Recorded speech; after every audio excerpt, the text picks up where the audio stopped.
مرحبا بعودتكم اخواني المشاهدين.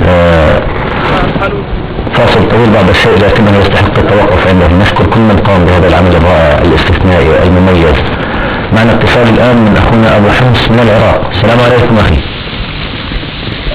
وعليكم السلام. شكرا السيم. الله يحييك يا اخي، تفضل. ابو حمص من العراق وياك. الله يحييك. اخي ان شاء الله نصر قريب في هذا الشهر الفضيل ان شاء الله رب العالمين. الله ينصركم على هذا الطاغية المجرم بشار الخنزير. امين ان شاء الله. وان شاء الله الصبر والثبات ان شاء الله رب العالمين. تحية جل واخبارنا الثوار الاحرار ابطال الجيش السوري الحر. نعم. المجاهدين الابطال، وندعو لهم في كل صلاة في السحور وفي الفطور.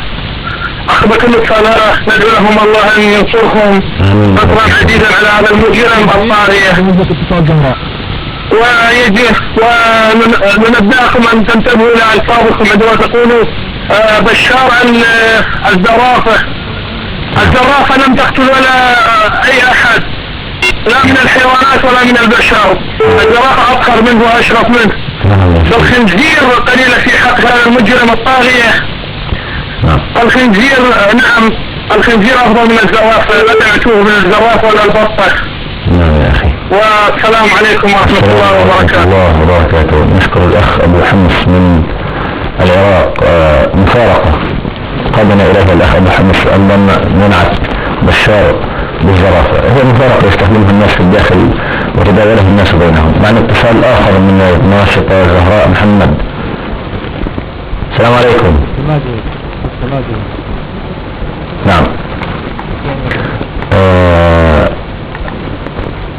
أنشودة جميلة جدا تم إصدارها في الفترة الأخيرة للشاعر نسيب عريضة، نادى فيها حمص ولقبها بأم الحجار السود.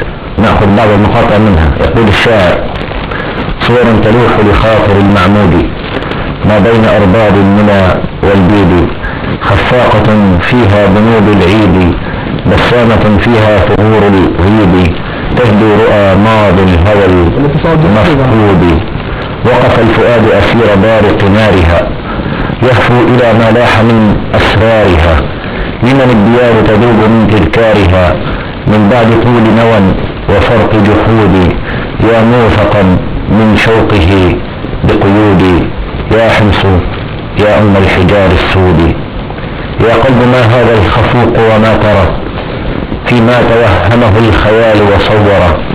تبكي كأنك بعض أفئدة الورى، وظننت أنك صرت صلب العود. أفجدت رؤيا يا أخي الجنود، أعرفتها تلك الربوع العالية ما بين لبنان وبين البادية. الذكريات وقد برزن علانية، ما بين عنك بحسرة المطرود. يا حمص يا بلدي وأرض جدودي، يا حمص يا أم الحجار السود. نعود ونأخذ الاتصال من الناشطة زهراء محمد. السلام عليكم. وعليكم السلام ورحمة الله. تفضل يا أختي. أولا أهنئ الشعب